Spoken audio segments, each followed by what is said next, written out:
हाँ तो बच्चों, कल की क्लास में हम लोगों ने एपी की कुछ टर्म्स निकालनी शुरू की थी। एपी की कुछ टर्म्स निकाली थी। आज की क्लास में हम लोग पढ़ेंगे sum of N terms of an AP. Sum of N terms of an AP. देखिए, जैसे हमने पिछली क्लास में nth टर्म फाइंड की थी। nth टर्म, उसके लिए क्या था हमारा formula, Tn equals to a plus n minus one into d. आज की क्लास में हम लोग पढ़ेंगे sum of N terms. Sum of N terms of an AP, arithmetic progression. समझ में आ रहा है आप सबको? ठीक है। देखिए बेटे, अगर हमारे पास कुछ टर्म्स एपी में है, जैसे मान लो 3, 5, 7 एटसेट्रा, तो अगर हमें ये कहे कोई कि इसकी 5 टर्म्स का सम बताइए, सम ऑफ 5 टर्म्स। अभी हमारे पास हमारी एपी की 3 टर्म्स हैं, 3 है, 5 है, 7 है। इसकी नेक्स्ट टर्म हम लोग निकाल लें। हम देख लेंगे कि हमारी एपी में जो कॉमन डिफरेंस है वो क्या है। हमारा जो कॉमन डिफरेंस है 2 है, तो इससे हम अगली टर्म्स निकालें। 7 में 2 ऐड करेंगे तो क्या मिलेगा, 9। 9 में 2 ऐड करेंगे 11 मिलेगा। हमारे पास 5 टर्म्स हो जाएंगी और इन टर्म्स को हम ऐड कर लेंगे, 3 प्लस 5 प्लस 7 प्लस 9 प्लस 11। ये तो संभव है कि हमारी एपी छोटी संख्याओं की है, छोटे नंबर्स की है, और एपी की जो टर्म्स का सम पूछा गया वो भी थोड़ा है, कम है। अगर हमारी टर्म्स बहुत बड़ी बड़ी संख्याओं में हों और बहुत ज़्यादा संख्याओं का सम पूछ लिया गया हो, जैसे sum of 135 terms, sum of 217 terms, इस तरह से पूछ लिया गया हो, तो इसके लिए भी एक फॉर्मूला हमारे मैथमेटिशियंस ने जो प्रूव किया था वो क्या है, S N. Sum of N terms को डिनोट करेंगे S N is equal to n by 2 into 2a plus n minus 1 into D. इससे हम, इस फॉर्मूले से हम लोग n टर्म्स का सम निकाल लें। आया समझ में? इस फॉर्मूले से n टर्म्स का सम, जैसे मान लो हमारे पास हमारी एपी थी, क्या थी, 3, 5 और 7। आगे की टर्म्स तो हमें पता भी नहीं था और हमें यहाँ से 5 टर्म्स का सम निकालना था। तो क्या करेंगे, S5 equals to 5/2 into 2 into A means first term 3 plus n minus 1, 5 minus 1 into D. 5/2 into 2 3 जा 6 प्लस 5 में से 1 माइनस करेंगे 4 और 4 2 जा 8, क्या आएगा, 5/2 इंटू 6 और 8 14, 7 2 7 जा 14, 7 5 जा 35। तो अगर हमारे पास एपी है 3 5 7, तो हम उसका सम इस तरह से ना निकाल के, उसकी अगली टर्म्स फाइंड ना करके, उन सबको ऐड ना करके, इस फॉर्मूले से इस तरह से फाइंड करेंगे। आया समझ में? तो पहले तो आप सब बच्चे ये फॉर्मूला नोट कर लें एक बार, ठीक है भाई? ये फॉर्मूला नोट करें सब बच्चे, फिर देखेंगे कि इसमें किस तरह के क्वेश्चन हमें मिलेंगे करने। ठीक है, आपने फॉर्मूला नोट कर लिया होगा। अब देखो बेटे, किस किस टाइप के क्वेश्चंस इस एक्सरसाइज में, इस टॉपिक में हमें किस किस तरह के क्वेश्चन फाइंड आउट करने होंगे, इस बात को डिस्कस करेंगे। देखिए, हमें इस तरह का भी क्वेश्चन दिया जा सकता है कि find the sum of 24 terms. Find the sum of 24 terms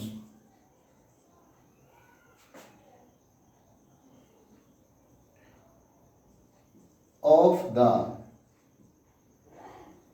AP. AP क्या है, मान लो दे दिया 5, 8, 11, 14 एंड सो। देखिए कितना भारी काम हो जाएगा हमारे लिए अगर हम इसकी 24 टर्म्स को फाइंड करें, अलग अलग टर्म्स निकाल लें। हमारे पास पहली 4 टर्म्स गिवन है, इसके बाद हम 5th टर्म निकाल लें, 6th टर्म निकाल लें, 7th टर्म निकाल लें, तो ये एक बहुत भारी काम होगा। अगर इसे फॉर्मूले से सॉल्व करें, हमें निकालना 24 टर्म्स का सम, यानी कि n की वैल्यू हमारे पास क्या होगी 24।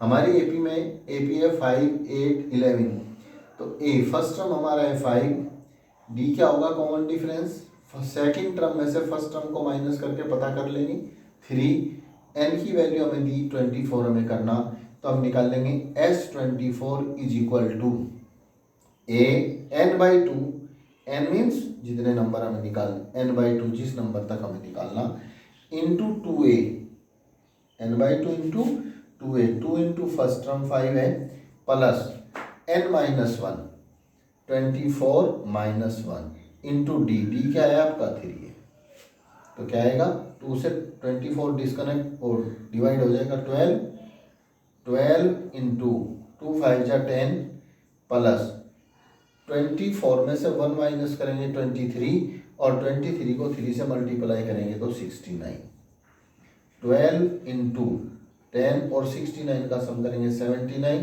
12 से हम इसको मल्टीप्लाई कर देंगे, क्या आएगा 12 9 जा 108, 10 कैरी, 12 7 जा 84 और 10 94। आपकी इस सीरीज की इस एपी की 24 टर्म का सम इस तरह से हम लोग फाइंड आउट करें। समझ आ गया? एक तो इस टाइप का क्वेश्चन हमें दिया जा सके, दूसरा टाइप क्या हो सके, दूसरे टाइप में वो इस क्वेश्चन को इस तरह से भी डिनोट कर सकता है कि find the sum, find the sum को किसका, मान लो ये लिख दिया 25 plus 28 plus 31 plus and so on और लास्ट प्लस 100, इस तरह से अगर दे दिया, एक एपी दे दी कि आप लिखते जाइए 25 plus 28 plus 31 plus something plus something plus something up to 100, last term 100, तो यहाँ से हमें इन सब टर्म्स का सम निकालना। तो बेटे देखिए, पहले तो हमें इन टर्म्स की संख्या का पता होना चाहिए कि ये संख्याएं कितनी हैं, कितनी टर्म्स हमारे पास हैं। हमारे जो एपी दी गई उसमें फर्स्ट टर्म भी है, सेकंड भी और लास्ट टर्म है। लास्ट टर्म का मतलब कल की क्लास में हमने पढ़ा था, लास्ट टर्म का मतलब है nth टर्म, tn की वैल्यू 100 है। यहाँ क्या दिया, यहाँ tn की वैल्यू 100 दे दी हमें, लास्ट टर्म 100 दे दी, मतलब tn की वैल्यू 100 है। तो पहले हम यहाँ से n की वैल्यू फाइंड कर लें। tn का फॉर्मूला हमने पढ़ा था a plus n-1 into D is equal to 100। a की वैल्यू क्या है 25 प्लस n का नहीं पता, n को हमें निकालना ही है, n-1 into D, common difference हमारी जो AP है उसमें 3 है, is equal to 100, n-1 into 3 equals to 100 minus 25, n-1 equals to 75 upon 3 से 75 को डिवाइड करेंगे 25, n इक्वल्स टू 25 प्लस 1 यानी कि 26। तो 25 से अगर हम एपी बनाना शुरू करते हैं जिसका कॉमन डिफरेंस 3 है, 100 तक अगर हम बनाते हैं तो उसमें टोटल 26 टर्म्स होंगी। समझ में आ गई बात? अब ये जो 26 टर्म्स हैं, इन टर्म का सम निकालना है, क्योंकि हमें तो इसका सम निकालना था। S26 is equal to n/2 26 upon 2 into 2a, 2 into first term 25 है प्लस n-1 26 माइनस 1, यहाँ से हमारे पास n की वैल्यू आ गई, तो इसे क्या लिखेंगे n/2 into 2a plus n-1 into D. क्या करेंगे 2 से 26 को डिवाइड करेंगे 13, 2 25 जा 50 प्लस 26 में से 1 माइनस करेंगे तो 25 और 25 को 3 से मल्टीप्लाई करेंगे तो 75, यानी कि 13 इंटू ऐड करेंगे 125 होगा, और इसमें 13 से जब मल्टीप्लाई करोगे आप तो आपको मल्टीप्लिकेशन से आंसर मिल जाएगा। मेरे ख्याल में 1625 इसकी प्रोडक्ट आ जाएगी। आगे बेटा समझ में? इसमें एक चीज़ और बता के चलूँगा मैं आपको, यहाँ तक आपको समझ आ गया?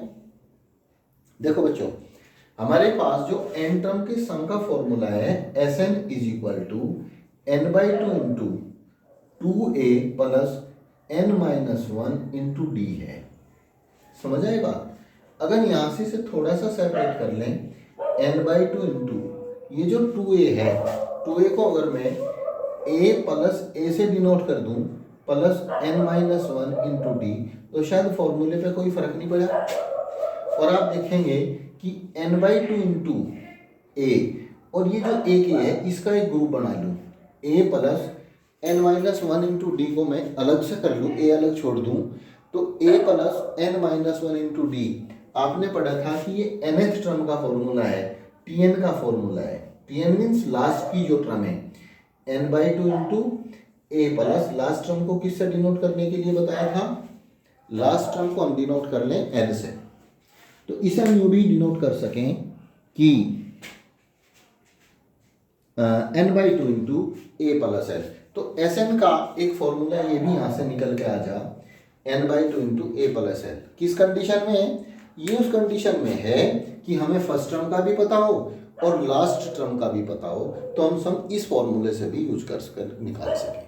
आगे समझ, जैसे हम इससे निकालने की कोशिश करें, तो यहाँ से डायरेक्ट अगर हम निकाल लें n/2, क्या करेंगे, n कितना है, n तो हमें निकालना ही पड़ेगा, n तो इस फॉर्मूले से tn = 100 करके n निकाल देंगे। n का हमें यहाँ पता चल गया, तो इन से हम निकालने के लिए क्या करेंगे, 26/2 इंटू ए प्लस एल, ए था हमारा 25 और लास्ट टर्म थी हमारी 100, तो 26 को डिवाइड करके 13 इंटू 125 इक्वल्स टू 1000 सेम आएगा। आगे तो आप इस तरह से भी यूज कर सकें और इसे भी यूज कर सकें, दोनों चीज़ों को आप यूज कर सकें। आप ध्यान रखें कि एपी में अगर आपको एन का नहीं पता, अगर आपको नंबर ऑफ टर्म्स का नहीं पता, तो आपको नंबर ऑफ टर्म्स निकालनी ही पड़ेगी, तभी आप सम निकाल सकें। आया समझ में? नंबर ऑफ टर्म्स कैसे निकाल लेंगे, अगर इस तरह की एपी हमें दे दी गई, तो हमें लास्ट टर्म का अगर पता, तो हमें पता है कि लास्ट टर्म का मतलब है कि वो nth नंबर पे, कौन से नंबर पे, किसी भी नंबर पे हो सके, तो वो tn की वैल्यू है। इस तरह की प्रॉब्लम हमें फेस करनी पड़ सके इस क्वेश्चन में। इसके बाद नेक्स्ट टाइप मैं आपको बता के चलूँ, नेक्स्ट टाइप देखेंगे किस तरह की आपको प्रॉब्लम फेस करनी पड़ सकती है इस टॉपिक के अंदर। जैसे मान लो किसी ने कहा कि हमारे पास n टर्म्स हैं और उसकी nth टर्म है, find the sum of the first n term of an AP, find the sum of n terms of an AP, आ गया, whose nth term, whose nth term is 5n-1,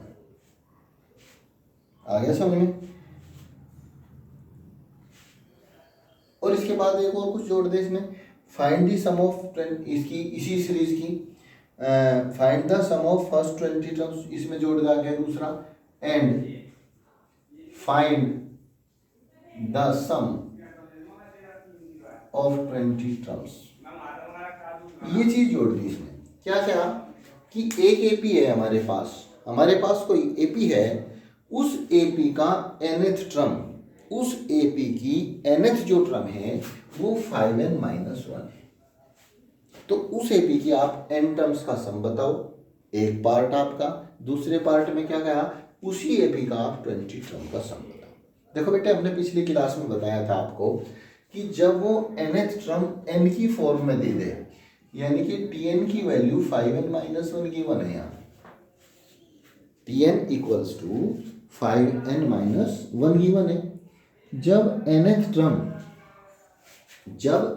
term को n की form में दे दे, तो पहले हम उसका AP बना लेंगे। एपी कैसे बनाओगे, एपी बनाने के लिए बताया था, आपके पास tn की वैल्यू किसी पोलिनोमियल की फॉर्म में है, तो आप उसमें t1 निकाल लें, फर्स्ट टर्म, 1 का मतलब फर्स्ट, tn निकाल लेंगे तो आपको 5 × 1 - 1 यानी कि 5 - 1 4 मिलेगा। t2 निकाल लें, 5 × 2 - 1 10 - 1 इक्वल्स टू 5 आपका 9 मिलेगा आपको। t3 निकालने, कम से कम 3 टर्म्स आप जरूर निकालें इसमें, 15 - 1 14 मिलेगा। और जो आपकी रिजल्ट आए उनका कॉमन डिफरेंस आप लोग चेक कर लें एक बार, आपकी एपी इस तरह से आ गई 4 9 14, 9 और 4 में 5 का डिफरेंस, 14 और 9 में 5, तो आपका मतलब ये कैलकुलेशन आपने ठीक कर ली। तो इससे nth टर्म अगर 5n-1 है तो इसका मतलब हमारी एपी है 4 9 14। अब एपी का तो हमें पता चल गया भाई। अब हम अपने क्वेश्चन पर आए। क्वेश्चन का फर्स्ट जो पार्ट है वो कह रहा है कि sum of n terms, n term का सम, यानी कि Sn निकालना हमें। Sn is equal to n/2 into 2a, 2 into 4 plus n-1 into d5। n की वैल्यू नहीं पता तो इसका मतलब n टर्म्स का सम n की फॉर्म में ही आएगा। n/2 इंटू 2 4 जा 8 प्लस 5n-5, यानी कि n/2 इंटू 3 बच गया आपका, 8 प्लस के हैं 5 तो आपका बच गया 5n + 3। आगे समझ में, अगर अंदर मल्टीप्लाई करना चाहे तो आप इस तरह से डिनोट कर सकें 1/2 5n² प्लस 3n। ये आपकी n टर्म्स का सम आ गया। समझ में आ गई बात। और सेकंड जो पार्ट इसमें आपका इसी के साथ है, सेकंड पार्ट में आपको निकालना सम ऑफ 20 टर्म्स, 20 टर्म्स का जो सम है। समझ में आया। तो 20 टर्म्स का सम होने का मतलब S20 भी आपको फाइंड करना, S25 करना। तो मतलब आपके पास एपी तो है ही 4 9 14 और आपके पास यहाँ n की वैल्यू भी 20 है। फॉर्मूले में आप यूज करेंगे n/2 into 2a, 2 into first term plus n-1 into d। 2 10 जा 20 10, 2 4 जा 8 प्लस 20 में से 1 माइनस करेंगे 19 इंटू 5, आपका हो जाएगा 10 इंटू 8 प्लस 95, मतलब 10 इंटू 103, 1030 आपका इसका सम आ जाएगा। समझ में आ गया। ये आपका हो गया 12। देखो n टर्म का सम पूछेगा तो n की फॉर्म में ही आएगा। इस टाइप का क्वेश्चन भी आपको पूछा जा सके। इस क्वेश्चन से हमें पता चला कि हमें वो जो एपी दे रहा है, एपी ना देके nth टर्म n की फॉर्म में दे रखी है, तो इसका मतलब हम इससे एपी को फाइंड आउट कर लेंगे। एपी को फाइंड आउट करने का मतलब टीएन की वैल्यू दे रखी तो T1 T2 T3 हम लोग निकाल लें तो हमें एपी का पता चल जाएगा। समझ आ गया होगा आप सब बच्चों को। और क्या कंडीशन और किस तरह की, किस टाइप के क्वेश्चन ये हमें पुट अप कर सके, देखिए किस टाइप का क्वेश्चन पुट अप कर सके। मान लो ये कह दिया इस बार the sum of n terms of an AP, the sum of n terms of an AP is, क्या है, मान लो ये दे दिया 1/2 इंटू 3n² प्लस 7n, और ये पूछ लिया find the nth term, find the nth term. और कुछ और भी पूछ ले, जैसे उसमें पूछा था या फाइंड 20th टर्म, ये पूछ ले आगे समझ में कुछ भी। देखो बेटे, इससे पहले जो हमने क्वेश्चन लिया और ये जो क्वेश्चन लिया, इन दोनों में क्या डिफरेंस है। इससे पहले जो हमने क्वेश्चन लिया था उसमें हमें nth टर्म का पता था, उसमें हमें क्या पता था, हमें पता था कि इसकी nth टर्म क्या है। अब के जो हमें पता है, जो हमें गिवन है वो है सम ऑफ n टर्म्स। अब के जो गिवन है वो है सम ऑफ, यानी कि Sn की जो वैल्यू है वो है 1/2 इंटू 3n² प्लस 7। ये ध्यान देंगे सब बच्चे। पहले में हमारे पास, पहली बार हमने, पहला जो क्वेश्चन इससे पहले हमने देखा था उसमें हमारे पास Tn की वैल्यू थी। उसमें हमारे पास क्या था, उसमें हमारे पास बेटा Tn की वैल्यू थी, और इस प्रॉब्लम में हमारे पास Sn की वैल्यू है, यानी कि सम ऑफ n टर्म्स दे रखी। जब हमारे पास Tn की वैल्यू थी तो हमने AP निकाल ली थी T1 T2 T3 करके। इस बार हमारे पास Sn है, AP की हमें अब भी आवश्यकता पड़ेगी। बिना AP को फाइंड किए हम नहीं कर सकते इसे, तो क्या करें, इसमें भी हम पहले S1 निकाल लें।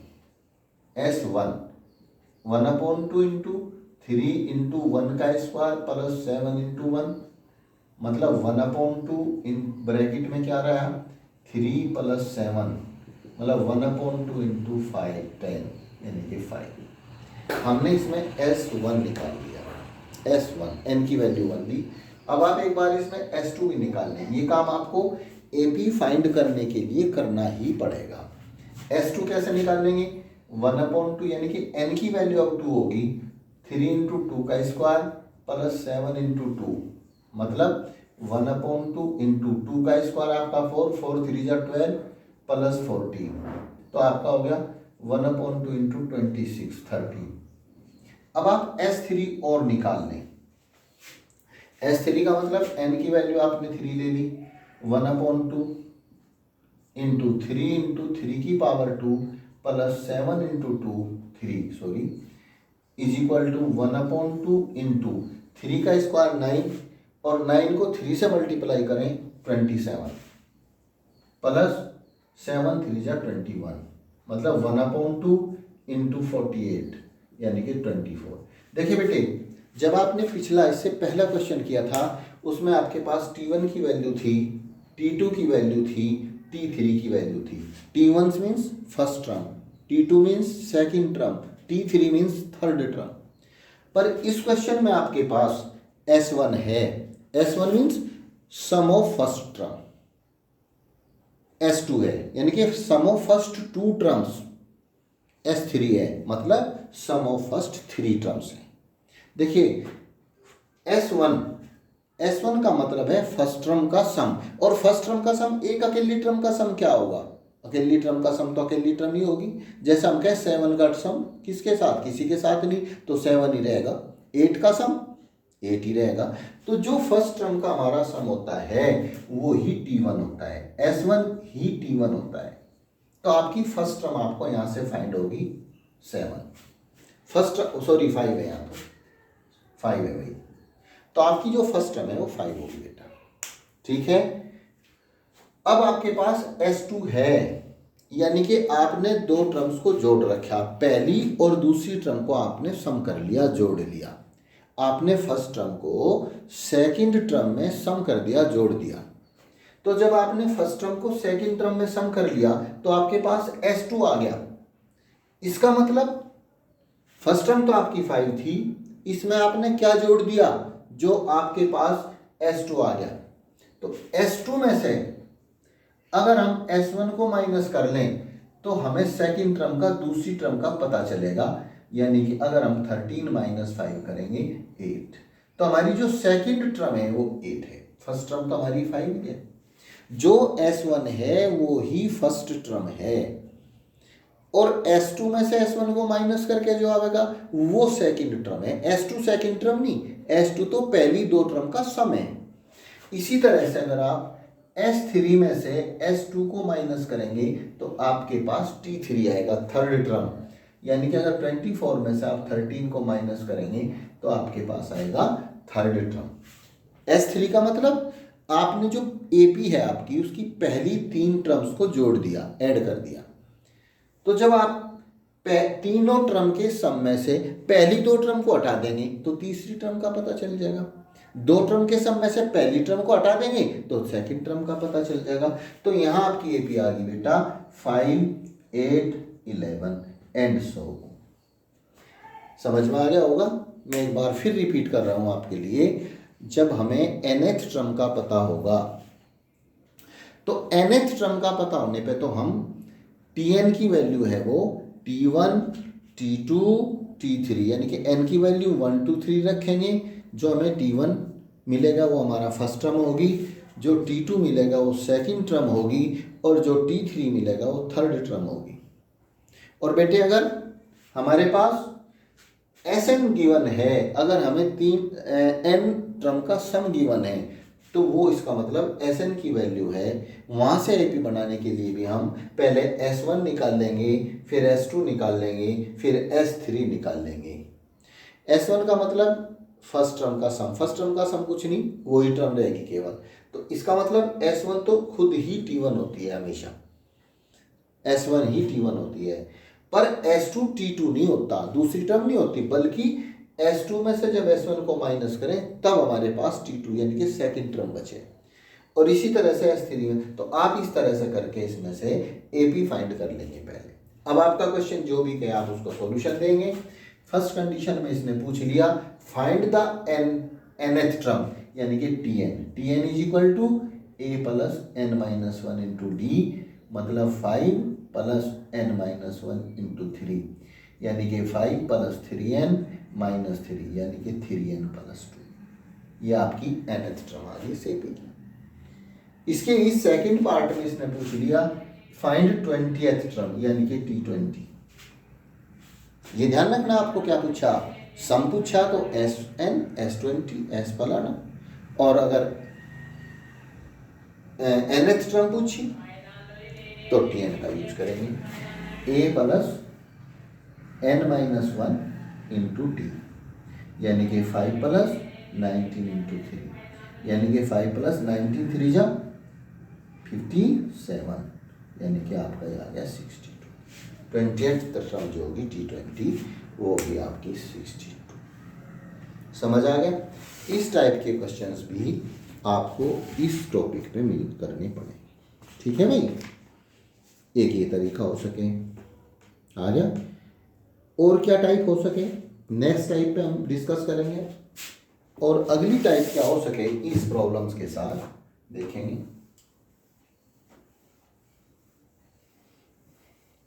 देखिए नेक्स्ट में पूछ सके how many terms of an AP, how many terms of an AP, AP देगा, मान लो दे दिया 3 5 7 9 and so on, must be added to get the sum 120। इस तरह से दे दें कि हमारे पास एक एपी है, एपी क्या है हमारी एपी है 3 5 7 9 एंड सो ऑन। इस एपी को कहां तक जोड़ें, कितनी टर्म्स को जोड़ें कि हमारा सम 120 हो जाए। इस एपी का सम 120 है यानी कि Sn की वैल्यू 120। ये समझ लें आप वो सिस्टम समझ लें, वो चीज़ समझ लें कि हमें गिवन क्या है, उसी के अकॉर्डिंग आप उसे सॉल्व करेंगे। क्या दिया Sn इक्वल्स टू 120। समझ में आ रहा है भाई, यानी कि हमें कुछ टर्म्स है हमारी एपी की, उनका सम 120 है, तो वो n हमें ये बताना कितनी टर्म का सम है 120 है। एपी हमारे पास है, Sn के लिए फॉर्मूला यूज करें n/2 into 2a plus n minus 1 into D, और इसकी वैल्यू की होना है हमें 120। ठीक है, तो n की वैल्यू हमें फाइंड आउट करनी, n/2 इंटू 2, a की value 3 plus n minus 1 into d की value 2 equals to 120। n/2 into 2 3 जा 6 plus 2n minus 2 equals to 120। n/2 into 2n plus 4 equals to 120। देखो अपोन में 2 है, डिनोमिनेटर में है, जब इसे हम शिफ्ट करेंगे राइट हैंड साइड में तो ये जाके 120 को मल्टीप्लाई करेगा। हमारे पास बच जाएगा n into 2n plus 4 equals to 240। अब n से मल्टीप्लाई करेंगे ब्रैकेट में, 2n square plus 4n equals to 240, और अगर मैं यहाँ से 2 कॉमन ले लूँ छोटा करने के लिए तो हमारे पास बचेगा 240, और 2 को जब राइट साइड में लेके जाएंगे n square plus 2n is equal to 240 upon 120। देखो बेटे यहाँ तक आपको कोई प्रॉब्लम नहीं, मैं समझ रहा आपको अगर ये टॉपिक समझ आ रहा है ये, तो आपको यहाँ तक तो कोई प्रॉब्लम नहीं, क्योंकि उसने Sn की वैल्यू गिवन करी थी, ये हमने निकाल लिया। अब क्या करें, n square plus 2n minus 120 equals to 0, left side में 120 को शिफ्ट कर लिया। अब हमारे पास क्वाड्रेटिक इक्वेशन आ गई। आप देख रहे कि हमारे पास अब हमें क्या मिला, क्वाड्रेटिक इक्वेशन ऑफ 3 टर्म्स। और ये इक्वेशन आप लोग किससे सॉल्व कर सकें, इसे आप मिड टर्म स्प्लिट से ही सॉल्व कर सकें। n square plus 2n minus 120 equals to 0 quadratic equation है। इस फैक्टर को कैसे फैक्टराइज करेंगे इलेक्ट्रॉन स्पिरिट से? 120 के फैक्टर करेंगे जिसका डिफरेंस 2 होगा। आ गया समझ में? पता होगा तुम्हें, मेरे ख्याल में आप लोग जानते होंगे इसे। तो करिए बेटे आप यहाँ एन स्क्वायर प्लस 120 के ऐसे दो फैक्टर जिनका डिफरेंस तो 2 हो और उनका प्रोडक्ट 120 हो। 12 और 10 जा गुड, तो आप इसे कर लेंगे 12 minus 10 into N minus 120 equals to 0। समझ आ रहा भाई? ठीक है। और इसके फैक्टर करेंगे आप लोग। आपने क्वाड्रेटिक इक्वेशंस में ये सब चीजें पढ़ी हैं। N square plus 12n minus 10n minus 120 equals to 0। अब आपके पास 4 टर्म्स हैं और इन 4 टर्म्स में से अब आप ग्रुपिंग कर लेंगे। एन स्क्वायर प्लस 12n को एक साथ माइनस 10n प्लस 120 को एक साथ इक्वल्स टू 0। n कॉमन ले लिया, n प्लस 12 माइनस 10 कॉमन ले लिया, n प्लस 12 इक्वल्स टू 0। आपके आगे n माइनस 12 प्लस है और n minus 10 equals to 0। If n plus 12 equals to 0, चूंकि दो हमारे पास दो नंबर हैं, एक n प्लस 12 है और एक n माइनस 10 है, और इक्वेशन हमें दिखा रही है कि दोनों का प्रोडक्ट 0 है। दोनों का प्रोडक्ट 0 तभी हो सकता है जब उनमें से कोई सा एक नंबर 0 होगा। तो हमने पहले n प्लस 12 को 0 लेके देख लिया, तो n इक्वल्स टू हमारा माइनस 12। और if n minus 10 equals to 0 तो n इक्वल्स टू 10। देखिए बेटे x नहीं सॉरी n है, n। देखिए बेटे number of terms negative possible नहीं है। Number of terms negative possible नहीं है। समझ में आ गई बात? तो नंबर ऑफ टर्म्स नेगेटिव हो नहीं सकता, इसलिए इसे तो हम लोग छोड़ देंगे और क्या लेंगे? n is equal to 10। यानी कि इस AP की, जो AP हमें गिवन है, इस AP की अगर हम फर्स्ट 10 टर्म्स को ऐड करें, इस AP की फर्स्ट 10 टर्म्स को ऐड करें, समझ आ गया? तो बेटे हमें क्या मिलेगा? हमें इस AP की 10 टर्म का सम 120 मिलेगा। आ गया समझ में? इसको हम लोग यूज नहीं कर सकते। इसमें हम क्या लिखेंगे? Number of terms can not be negative, छोड़ देंगे इसको। समझ आ गया? इस तरह की प्रॉब्लम भी हमें इसमें फेस करनी पड़ सकती है। समझ आ गया होगा आप लोगों को? नहीं आया समझ? जितने हमने टाइप्स की प्रॉब्लम्स इस टॉपिक से रिलेटेड आज पढ़ ली, वो आप लोगों को समझ आ गई होंगी मेरे ख्याल में। ठीक है भाई?